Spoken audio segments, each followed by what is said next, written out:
Greetings 11th class political science students. Welcome back to our channel. Hope you all are doing great. And today we are here with the part 5th of the chapter political theory. We have completed 4 parts for the similar chapter and I hope all those parts are clear to all of you and you have seen also. In the last class we have discussed the criteria of political theory, that what do we study, right? What do we study in political theory? All these things we have discussed. That initially we were thinking that in the starting we were reading just kind of ideologies, but now the question was, is it relevant to read those things again and again, like the concepts of justice, liberty, equality? Then we understood that society is diverse, and in that diverse society the dimensions are also different. And because of that thing, in every type of society there are every type of social structure, and because of that the speed of the development of every society is different, and because of that different we are able to see that there will be difference in each and everything, because the speed of the development is different. So just because of that we are having the need to read it, because for few of the people development is something else and for some of the group development is something else. As we have understood कि कुछ लोग ऐसे हैं जिनके लिए development का मतलब कुछ और है, मतलब वो लोग ऑलरेडी प्रोस्पिरियस हैं, लेकिन कुछ लोग आज भी ऐसे हैं जिनकी बेसिक नीड्स भी फुलफिल नहीं हुई हैं. तो till then we are not able to make equality in society, till then these concepts will be relevant. We will have to read it again and again. Fine, all these things we have discussed in detail in the last class. Today what we are going to discuss, putting political theory to practice. अब तक आपने theoretical aspect पढ़ लिया. हम लोगों ने वही पढ़ा था ना कि theoretical basis पे क्या होता है, we all are equal. जैसे हम लोगों ने पढ़ा था कि जब कॉन्स्टिट्यूशन ने आपको इक्वल बना दिया तो what is the problem, right? लेकिन आज रीड करेंगे कि प्रैक्टिस में क्या हो रहा है, क्या जो आपको चीजें आपको दिख रही हैं क्या ऐसी प्रैक्टिकलिटी के बेसिस पे भी है. So let us start now. In this text book we confine ourselves to one aspect of political theory, that which deals with the origin, meaning and significance of political ideas that we are familiar with, such as freedom, equality, citizenship, justice, development, nationalism, secularism and so on. अब देखो आप क्या read करोगे chapter में, जो political theories के aspects हैं, जो बेसिकली किन किन चीजों के साथ डिस्कस करेंगे, किन किन चीजों के साथ डील करेंगे. जब आप रीड करोगे ओरिजिन कैसे हुआ इन सारे के सारे आइडियाज का, उनका मीनिंग क्या है, आपने जो डिफरेंट व्यूज पढ़ लिए उनका इंपॉर्टेंस क्या है, सिग्निफिकेंस क्या है ना, जिन सारे वर्ड से आप ऑलरेडी फेमिलियर हो. जस्टिस है, लिबर्टी है, इक्वालिटी है, सिटीजनशिप है ना, नेशनलिज्म है, सेक्युलरिज्म एंड सो ऑन. जो टर्म्स तो आप लोगों ने ऑलरेडी बहुत बार सुनी हुई हैं. All these terms are very common that we are using almost in everyday's life. But even then what is the reality? Getting my point? So when we begin a debate or argument on any topic we usually ask, what does it mean? आप कोई भी चीज शुरू करने से पहले ये तो बोलते हैं इसका मीनिंग क्या है एक्चुअल में. जैसे मैंने कल आप लोगों से पूछा कि क्लास में अगर बॉयज को लगता है कि गर्ल्स को ना स्ट्रिक्ट पनिशमेंट नहीं मिल रही तो दे विल बी सेइंग कि हमें ना जस्टिस चाहिए. देन टीचर्स क्या पूछेंगे, जस्टिस होता है क्या बेटा, do you know? Then they will not be able to answer. मतलब हम स्टार्टिंग में यही तो पूछते हैं ना, what does it mean and how does it matter, क्या इंपॉर्टेंस है इसका. आप लोग चाहते हो इक्वालिटी होनी चाहिए, क्यों होनी चाहिए भाई? You should have the rational reason for that also ना. Political theorist have asked what is freedom और equality and provided diverse definitions. और इन थिंकर्स ने और कुछ काम नहीं किया, बल्कि क्या किया, जो पॉलिटिकल थियरिस्ट हैं इन्होंने ऐसे आइडियाज को बार बार पूछा, ऐसे क्वेश्चंस को बार बार पूछा, फिर उन्होंने डिफरेंट डेफिनेशंस दी. मान लिया आपने कुछ और बोल दिया, देन मैंने उसमें कुछ और ऐड कर दिया, आपके दिमाग में फिर कुछ और चीजें आई, फिर आप लोगों ने कुछ और ऐड कर दिया उसमें. इट मीन्स इस तरीके से क्या होता चला गया, बार बार रिफाइन होती चली गई चीजें. Getting my point? Unlike in mathematics, where there can be one definition of a triangle or square, we encounter many definitions of equality, freedom or justice. अब देखो सोशल साइंस की सोशल साइंसेज की जितने भी ब्रांचेस हैं, क्योंकि political science is a branch of social science only, तो जब आप सोशल साइंसेज की ब्रांचेस को स्टडी करते हो, देयर इज द प्रॉब्लम। आप लोग कभी भी ये श्योरिटी के साथ नहीं बोलोगे कि आपकी ही चीजें सही है, आपका आंसर ही सही है। Why is it so? क्योंकि देखो, अगर आप साइंसेस की बात करोगे, वहां क्या है, एक्यूरेट चीजें आप देख पा रहे हो अपने सराउंडिंग, है ना। आप देखो फिर क्या है, इसके अलावा आप लोग क्या देख पा रहे हो कि जैसे मैथमेटिक्स से आपको एग्जाम्पल भी गिवन है, आपको पता है ट्राइंगल जिसकी 3 साइड्स होती हैं, है ना। मतलब ट्राइंगल तो वही रहेगा ना, चाहे आपकी 2 साइड्स इक्वल हैं, एक साइड इक्वल नहीं है। Getting my point? चाहे आपकी तीनों साइड्स इक्वल है, but that is triangle. The base is same कि वो ट्राइंगल ही होगी। स्क्वायर है तो आप उसकी भी डेफिनेशन एग्जैक्ट दोगे। लेकिन क्या सोशल साइंसेज में ऐसा पॉसिबल है कि आप सिर्फ जस्टिस की एक ही डेफिनेशन दो, फ्रीडम की एक ही डेफिनेशन दो? That's never possible. क्यों? इसका सबसे बड़ा रीजन क्या होता है? इसका सबसे बड़ा रीजन ये है कि हम डील किसके साथ करते हैं? हम डील किसके साथ करते हैं? We are dealing with the human being, right? हम किसके साथ डील करते हैं? ह्यूमन बीइंग्स के साथ। हमारा एक्सपेरिमेंट क्राइटेरिया क्या है? The whole of the world, वो हमारा क्राइटेरिया होता है, राइट? मतलब आप ह्यूमन बीइंग के साथ ही तो एक्सपेरिमेंट करते हो ना सोसाइटी में, क्या हो रहा है क्या नहीं हो रहा है, जस्ट बिकॉज ऑफ दैट। इसलिए आपकी डेफिनेशन एक हो ही नहीं सकती, राइट?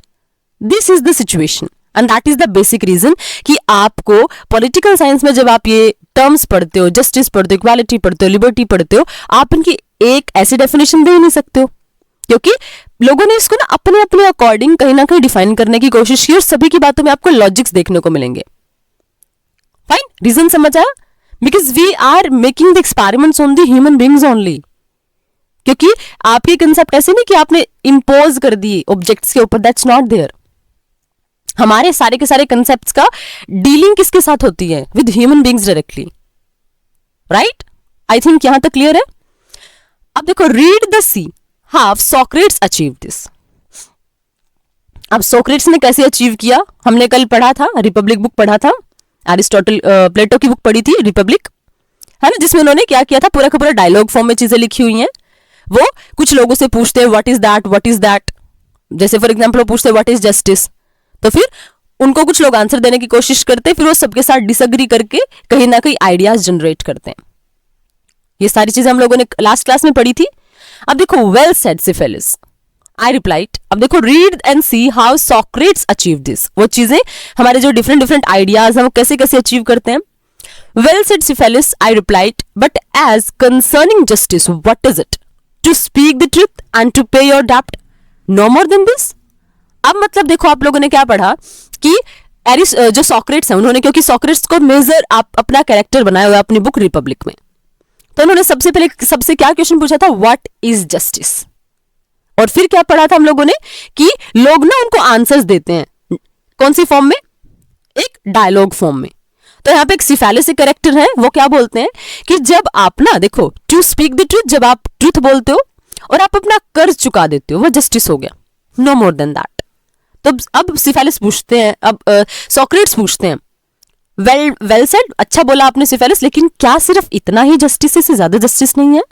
मतलब वो कुछ और सुनना चाह रहे हैं, समझा? फिर and even to this are there are exceptions.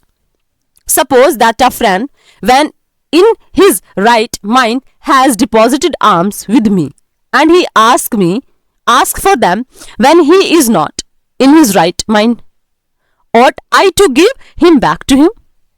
मतलब देखो, उसने क्या बोला कि मेरा कोई फ्रेंड है ना, कोई फ्रेंड है जिसने क्या बोल दिया अपने, जब उसका दिमाग बिल्कुल शांत था तो उसने क्या कर दिया, उसने अपने आर्म्स, हथियार और वो सारी की सारी चीजें ना मेरे पास सरेंडर कर दी, एक टाइप से सबमिट कर दी, डिपॉजिट कर दी, जब उसका माइंड बिल्कुल बैलेंस्ड है।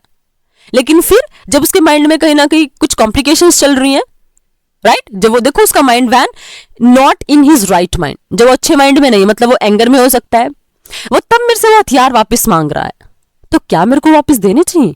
मतलब वो क्या कर रहे हैं, लोगों को उन्हीं के क्वेश्चन के आंसर्स में कहीं ना कहीं वो कंफ्यूज करने की कोशिश कर रहे हैं, क्योंकि वो कुछ और सुनना चाह रहे हैं।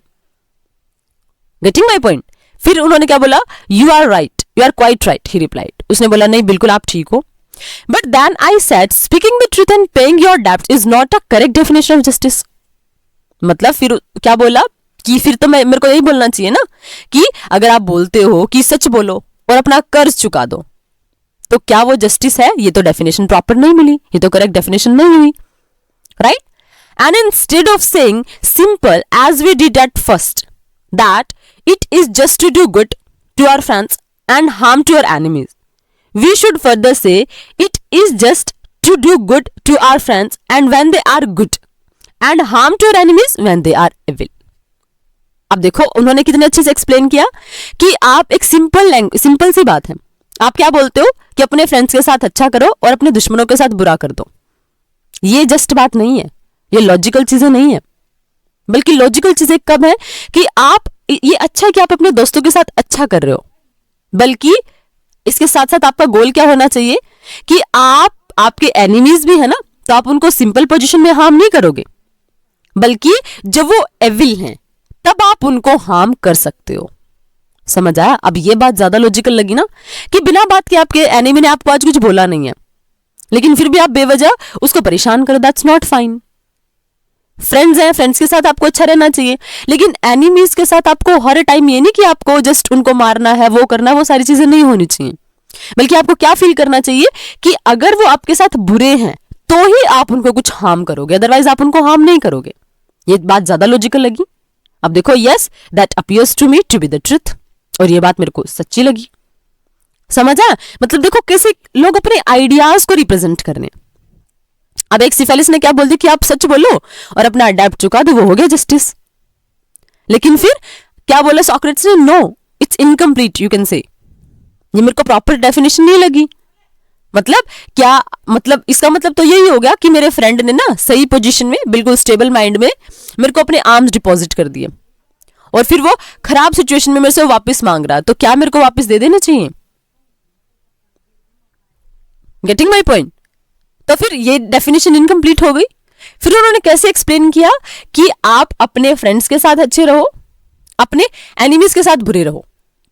ये बात जस्ट नहीं है. जस्ट बात क्या है, लॉजिकल बात क्या है कि आप अपने फ्रेंड्स के साथ तो अच्छे रहो, लेकिन एनिमीज के साथ भी आपको तब तक अच्छा रहना पड़ेगा, रहना चाहिए जब तक कि वो आपके साथ अच्छे हैं, जब तक कि वो आपको कुछ हार्म नहीं कर रहे हैं.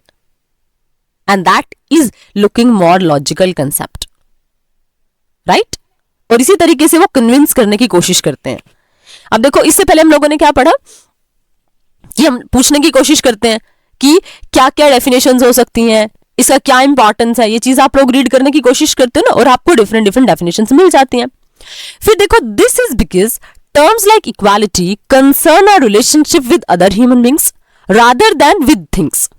जो चीज मैं आपको बता रही हूं कि आपके जो कंसेप्ट है इतने ज्यादा कॉम्प्लिकेटेड क्यों हो जाते हैं. Reason behind it is that we are dealing with human beings. जब आप फ्रीडम की बात करते हो, आप इक्वालिटी की बात करते हो, आप जस्टिस की बात करते हो, तो it means you are dealing with human beings, not any object, not any thing. Human beings unlike things have opinion on issues like equality. Human beings के दिमाग में भी क्या होता है, उनके ओपिनियंस होते हैं ना, जैसे इक्वालिटी के बेसिस पे. क्योंकि देखो, ऑब्जेक्ट तो स्टिल है, आपने रिएक्शन कराई, वाटर बना दिया H2O, वो स्टेबल है, राइट? वो तो अपनी तरफ से कुछ नहीं सोचेगा ना, पानी कुछ सोच के और कुछ नहीं बनाएगा. लेकिन आपने इक्वालिटी बोल दिया, कुछ ये इक्वालिटी है, आपके अकॉर्डिंग हो सकता है वो डेफिनेशन सही है, लेकिन दूसरे पर्सन को तो हो सकता है ना उससे प्रॉब्लम है. आपके अकॉर्डिंग हो सकता है बेसिक नीड्स कुछ और हैं. अगर मान लिया आप अच्छी फैमिली में बर्थ आपका हुआ है, तो आपके अकॉर्डिंग बेसिक नीड्स कुछ और हो सकती हैं. आपके लिए इंटरनेट आपकी बेसिक नीड हो सकती है, लेकिन जो फैमिलीज ऐसी हैं जिनको फूड की सिक्योरिटी नहीं है, उनके लिए तो बेसिक नीड्स कुछ और होंगी ना, उनके लिए फूड सबसे प्रायोरिटी होगा. Getting my point? तो हर एक पर्सन, क्योंकि आप डील किसके साथ करो, you are dealing with human beings, और वो क्या करते हैं, ऑब्जेक्ट्स की बजाय ह्यूमन बींग्स तो अपने आइडियाज रखेंगे ना, उनके भी तो अपने इश्यूज, उन इश्यूज पर कुछ ना कुछ ओपिनियंस होंगे. And many opinions need to be understood and harmonised. और जो ओपिनियंस हैं, आपको उनको समझने की भी जरूरत है और उनको हार्मोनाइज करने की भी जरूरत है. How do we go about doing this? लेकिन कैसे करने जा रही हैं सारी की सारी चीजें? कैसे जो डिफरेंट डिफरेंट आइडियाज हैं आप उनके साथ डील करोगे, कैसे सोल्यूशन फाइंड आउट करोगे कि डेफिनेशंस क्या हो जिसके ऊपर एटलीस्ट बहुत सारे लोग सेटिस्फाई हो जाएं. So let us begin with our common experience of equality in different places. अब अंडरस्टैंड करते हैं एक कॉमन एक्सपीरियंस के साथ हम लोगों ने जो फील किया होगा डिफरेंट डिफरेंट प्लेसेस पे. Right, late us start. Ready? अब देखो, you may have noticed that people often jump the queue in shops or doctor's waiting room or government offices. अब देखो, इक्वालिटी का मतलब समझो. आप लोग गए होंगे कई बार, किसी मान लिया आप गवर्नमेंट वर्क के लिए गए हैं, आप किसी इवन डॉक्टर के पास भी गए हैं, आप किसी डॉक्यूमेंटेशन के वर्क के लिए गए हैं. मान लिया आपको डॉक्यूमेंट्स कंप्लीट कराने and you are standing in the queue, you are standing in the row. Right, आप वेट कर रहे हो गवर्नमेंट ऑफिसर्स का अपनी टर्न आने का. समझ आया? फिर देखो क्या है, sometimes those who do so are told to get back in the line and we feel glad. कई बार क्या होता है, जो लोग क्या है, get back in the line and we feel glad. कुछ कई बार ऐसा हो जाता है ना कि आप लोगों को बोला जाता है कि आप लाइन में हो तो आपकी टर्न मतलब किसी भी रीजन की वजह से पहले आ गई तो आप खुश हो जाते हो. राइट, मतलब आप कई बार देखो क्या हुआ, देखो मतलब डायमेंशंस कैसे कैसे चेंज हो रहे हैं. कई बार मान लिया आपकी कोई ऐसा पर्सन मिल गया जो आपको जानता पहचानता उस क्यू में, उसने आपकी टर्न आनी थी सबसे लास्ट में. उसने क्या बोला, नहीं ये तो मेरा फ्रेंड है, ये मेरे साथ ही है, ये मेरे साथ खड़ा हो जाएगा. उसने आपको उस अपने से आगे खड़ा कर दिया. तो व्हाट यू विल फील, आपके दिमाग में खुशी फील होगी ना कि कहां इतने लंबे लाइन में वेट करना था यार और कहां इतना पहले टर्न आ गई है. तो you will be feeling happy. Right, you will be glad. But फिर क्या होता है, sometimes they get ahead and we feel cheated. अब जो दूसरे जो आपको नहीं जानते उनके लिए आप क्या हो, you are a non person. और उनको तो अच्छा नहीं लगेगा भी कोई एक पर्सन और आके उनसे आगे खड़ा हो गया. और सेम सिचुएशन आप फील करो कि आप लाइन में खड़े हो, किसी और पर्सन ने अपने फ्रेंड को आगे बुला लिया. फिर आपके दिमाग में क्या चीज आती है, ये तो चीटिंग है भाई, हम यहाँ लाइन में खड़े हैं सुबह से और उसने क्या कर दिया, अपने फ्रेंड को आगे बुला लिया. मतलब देखो चीज पोजीशन तो वही है ना, मतलब लाइन भी वही है, लोग भी खड़े हैं, बट इवन देन कुछ टाइम आपको क्या फील होता है, किसी टाइम आपको फील होता है कि it is good, you feel glad. But in the similar manner अगर आपके सामने कोई आकर खड़ा हो जा रहा है, आपको क्या फील होगा, वो तो चीटिंग हो रही है. Right, we reason this because we all want equal opportunity to get goods and services for which we are paying. और आप क्या फील करते हो, आप बोलोगे नहीं इस पर्सन को ना वापस भेजो जहां से वापस आया है. मान लिया कोई पर्सन आपसे आगे खड़ा हो गया, आप क्या बोलोगे, नो सेंड इट बैक. हम लोग भी तो लाइन में खड़े होकर यहां तक टर्न हम लोगों ने गेन किया ना, because we are getting goods and services. ये भी क्यू में आएगा, ये भी रो में आएगा, एंड देन ही और she will be getting the position. Getting my point, what is the problem that we face in the society? So when we reflect on our experience, we understand that equality means equal opportunity for all. लेकिन अगर आप इस पूरे की पूरी scenario से समझते हो तो इक्वालिटी का मतलब क्या समझा आपको? इक्वालिटी का क्या मतलब समझा कि देखो आप भी उसी क्यू में खड़े थे, कोई और भी उसी क्यू में खड़ा है, लेकिन अगर आप रैशनल होकर सोचोगे तो क्या मतलब निकला कि जब सभी के पास इक्वल अपॉर्चुनिटी है, ऐसा नहीं है कि आपकी जान पहचान का कोई फ्रेंड मिल गया उसने आपको आगे खड़ा कर दिया. That is not equality. आपके आगे कोई खड़ा था, उसकी जान पहचान का कोई है, उसने उस पर्सन को आपसे आगे खड़ा कर दिया. That is not equality. बल्कि इंडिविजुअल बेसिस पे आप सभी का इक्वल आपकी अप्रोच है, इक्वल अपॉर्चुनिटी आपको मिली है, वो होगी इक्वालिटी. समझ आया? मतलब इक्वल अपॉर्चुनिटी क्या कि आपको गुड्स और सर्विसेज लेनी है तो क्यू में खड़े हो जाओ भाई. Why you are waiting, stand in the queue and you will be getting the objects. Getting my point? तो मतलब क्या, आपको जब आप क्यू में खड़े हो ना अकॉर्डिंग टू योर टर्न, तो आपको वहां पे क्या फील होगा, आप जिस नंबर पे आए उसके अकॉर्डिंग आपको गुड्स और सर्विसेज मिल जाएंगी, तो you will feel fine, it is fine. तो मतलब इक्वालिटी का मतलब क्या हुआ? इक्वालिटी का मतलब हो गया आप सभी को इक्वल अपॉर्चुनिटी प्रोवाइड करवाना. Fine. At the same time, if there are separate counters for the old and disabled, we understand that such special treatment may be justified. लेकिन देखो यहाँ एक और भी डायमेंशन हो सकता है. आप लोग क्यू में खड़े हो, राइट? आप लोगों ने फील कर लिया कि आप ना सभी को टर्न मिल रही है, सभी को इक्वल अपॉर्चुनिटी मिल रही है, और आप सभी क्या फील करोगे, yes it is completely fine कि हम सभी एक साथ, मतलब हमें हमारी टर्न के अकॉर्डिंग हमें एंटरटेन किया जा रहा है, हमें सर्विसेज और गुड्स प्रोवाइड करवाई जा रही हैं. बट सोचिए एक ऐसी सिचुएशन है, उन्होंने ना काउंटर्स बनाने शुरू कर दिए कि ओल्ड एज पर्सन है, राइट, डिसेबल पर्सन है, तो इनके लिए हम ना सेपरेट काउंटर्स बना देते हैं, क्योंकि वो लोग इतने ज्यादा टाइम तक क्यू में स्टैंड नहीं कर सकते हैं। क्या आप बोलोगे कि ये भी प्रॉब्लमेटिक है? विल यू से? यू विल नॉट से। क्यों?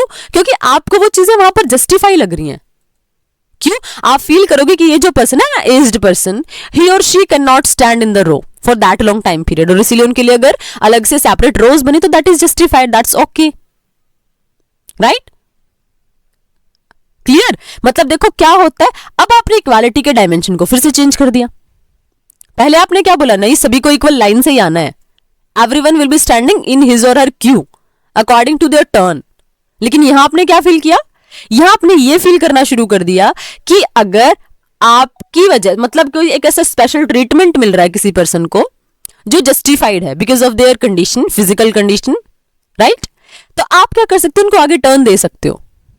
वहां प्रॉब्लमेटिक सिचुएशन में नहीं आओगे, आप फील करोगे यस दिस इज जस्टिफाइड, और आप सेटिस्फाई भी हो जाते हो, right? But we also notice every day that many poor people can not go to the shop or to the doctor because they have no money to pay for goods and services. अब लेकिन problem क्या है, अब problem क्या है कि ये तो सिचुएशन चलो हो गई कि आपने उनको क्या दे दिया, कुछ ना कुछ स्पेशल प्रोटेक्शन दे दी, लेकिन अब कुछ लोग ऐसे भी तो हैं जो गुड्स और सर्विसेज तक पहुंच ही नहीं पा रहे हैं, उस क्यू में भी नहीं खड़े हो पा रहे हैं, right? Some of these people could be day laborers who are cutting stones or lugging bricks for long hours. कुछ लोग ऐसे हो सकते हैं जिनका डेली वेजेस वर्कर है, वो तो वहां पे भी खड़े नहीं हो पा रहे हैं क्योंकि उनका काम है ब्रिक्स को कट करना, तोड़ना, स्टोन्स को तोड़ना। If we are sensitive we feel that it's not fair that in a society some members can not even have their basic needs satisfied. अब वो लोग ऐसे हैं जो उस क्यू में भी खड़े होने लायक नहीं है क्योंकि उनके पास उतनी भी पोजीशन नहीं है, उतनी भी उनके पास बेसिक नीड्स उनकी कंप्लीट नहीं हो पा रही हैं। तो क्या आप फील करोगे कि इक्वालिटी हो गई? आपने चलो जो फिजिकल बेसिस पे आप लोगों ने क्या कर दिया, क्यू को चेंज कर दिया, तो वहां आपने फील कर लिया that is it is equality. लेकिन यहां आप क्या फील करते हो कि कुछ लोग तो ऐसे जिनकी बेसिक नीड्स ही पूरी नहीं हो पा रही हैं। We come to realise that equality must involve some kind of fairness so that people are not unduly exploited and disadvantage by economic factors. और हम क्या रियलाइज करते हैं कि इक्वालिटी का मतलब क्या होना चाहिए, एक फेयरनेस होनी चाहिए ताकि जो पीपल है उनको एक्सप्लॉइट ना किया जाए और उनको इकोनॉमिक फैक्टर की वजह से डिसएडवांटेज्ड फील ना करना पड़े, राइट? फाइन, आई थिंक यहां तक आप लोगों को क्लियर है। अब देखो, consider the fact that there are many children who can not go to school because they have to work to feed themselves. अब सोसाइटी में आप लोगों ने ऐसे बहुत सारे बच्चों को देखा होगा जो स्कूल्स की बजाय ना वर्क कर रहे हैं, और वो क्यों वर्क कर रहे हैं, because they have to do, क्योंकि उनकी इकोनॉमिक कंडीशन ऐसी है। And most girls student in poor household are pulled out of school to take care of their younger siblings while parents go to work. और कई बार families में क्या होता है कि जो आपकी गर्ल्स स्टूडेंट्स होती है ना, स्पेशली उनके ना रोल आउट कर लिया जाता है, उनको स्कूल से पुल आउट कर लिया जाता है, क्योंकि उनको क्या बोला जाता है that parents will be going for the work and you will have to look after your siblings, younger siblings, because the parents are going for the work ना। Even though the Indian Constitution guarantees the right to primary education for all, this right remains formal. Again, we may feel that the government should do more for such children and their parents so that they are enabled to go to school. यहां फिर आपको लगेगा कि नहीं, equality तो है ही नहीं। क्यों नहीं है? क्योंकि कुछ बच्चे तो स्कूल तक ही नहीं पहुंच पा रहे, और क्या होने के बावजूद जब हमारी गवर्नमेंट ने, हमारे कॉन्स्टिट्यूशन ने सबको एजुकेशन को फंडामेंटल राइट्स में इंक्लूड करके दिया हुआ है, फिर आपके दिमाग में क्या आएगा कि नहीं, गवर्नमेंट को कुछ और करना चाहिए, उन लोगों को इक्वल मैनर में लेके आने के लिए, इक्वल स्फीयर पे खड़ा करने के लिए। समझ आया? देखो हर बार डायमेंशन चेंज हो रहे हैं। आप क्यू से स्टार्ट हुए थे, रो से स्टार्ट हुए थे, एक बार आपने फील किया कि जब आप आगे टर्न आ गई तो आपको लगा कि यही इक्वालिटी है, ये जस्टिस है भाई, आप क्योंकि क्यू में आगे आ गए। फिर आपके आगे किसी की टर्न आ गई, then you will feel it is cheating. Equality वहां पे आपके लिए डायमेंशन चेंज हो गए। फिर आपने अगेन क्या फील किया कि ऐसे पीपल जो सिक हैं, डिसेबल्ड पीपल है, उनके लिए सेपरेट क्यू बना दी, एज्ड पीपल के लिए सेपरेट क्यू बना दी। आपने उसको एक्सेप्ट किया, आपको लगा इट इज जस्टिफाइड, वो भी इक्वालिटी है, राइट? फिर लेकिन आपने क्या फील किया कि कुछ लोग तो ऐसे जो क्यू तक भी नहीं खड़े हो पा रहे हैं because they have to work. तो फिर आपका इक्वालिटी का डायमेंशन फिर से चेंज हो गया। आप फिर क्या फील करोगे that government will have to do something more. और फिर आपने क्या फील किया कि कुछ बच्चे भी इवन ऐसे हैं जो एजुकेशन गेन नहीं कर पा रहे, गर्ल्स को पुल आउट कर लिया जाता है। तो देन यू विल फील नहीं, equality is not there, government को कुछ और करना चाहिए। तो क्या समझ आप लोगों को यहां तक? Thus you may see that our idea of equality is quite complex. ये आइडिया पूरा कॉम्प्लिकेटेड है। When we are in a queue or playground we want equal opportunity. जब आप एक क्यू में खड़े होते हो, प्लेग्राउंड में खड़े होते हो, आपको इक्वल अपॉर्चुनिटी चाहिए, right? If we suffer from some disability we want special provision made. अगर आप किसी डिसेबिलिटी से आप गुजर रहे हो तो आप क्या फील करोगे कि कुछ स्पेशल प्रोविजन होने चाहिए। When we cannot even afford basic needs, equal opportunity is not enough. जब आपकी बेसिक नीड्स, जैसे हम लोगों ने पुअर पीपल का एग्जांपल देखा, जब वो अपनी बेसिक नीड्स भी पूरी नहीं कर पा रहे तो उनके लिए इक्वल अपॉर्चुनिटी का कोई मतलब ही नहीं है, क्योंकि वो वहां तक भी नहीं पहुंच पा रहे हैं। तो उनके लिए इक्वल अपॉर्चुनिटी का मतलब ही नहीं हुआ। We must be enabled to go to school or get help through proactive measures such as fair distribution of resources. हमें सबसे पहले क्या करना है? आपको ये देखना है कि स्कूल्स तक सबकी अवेलेबिलिटी हमको इंश्योर करनी है, डिसेंट वेजेस दिलवाने हैं, सब्सिडाइज हॉस्पिटल्स करवाने हैं। This requires that some agency may be made responsible to ensure fairness. मतलब इसलिए आपको कुछ एजेंसीज बनानी पड़ेंगी, आपको क्या करना पड़ेगा ताकि आप इंश्योर कर सको कि क्या एक्चुअल में है इक्वालिटी, जस्टिस क्या है। आई थिंक जो कॉम्प्लेक्सिटी है इस कंसेप्ट की वो आपको समझ आई। Although this is conceptual thing and you will have to understand it, but I think you are able to understand it, all the things still here, right? The next part or in detail, the actual meaning we will discuss in next class. If you are having doubts, अब देखो ये बीच बीच में जो paragraphs छूटे हुए हैं regarding the justice concept, जो हम लोग बुक रीड कर रहे हैं रिपब्लिक, तो I think वो भी आपको क्लियर है। वो बीच वाले जो पैराग्राफ है that we will discuss in the next class. If you are having doubts, you can ask your doubts in comment section. We will meet in next video with some more ideas, more complicated ideas to make it simple, right? Till then, keep learning, stay connected. Thank you. Thanks a lot.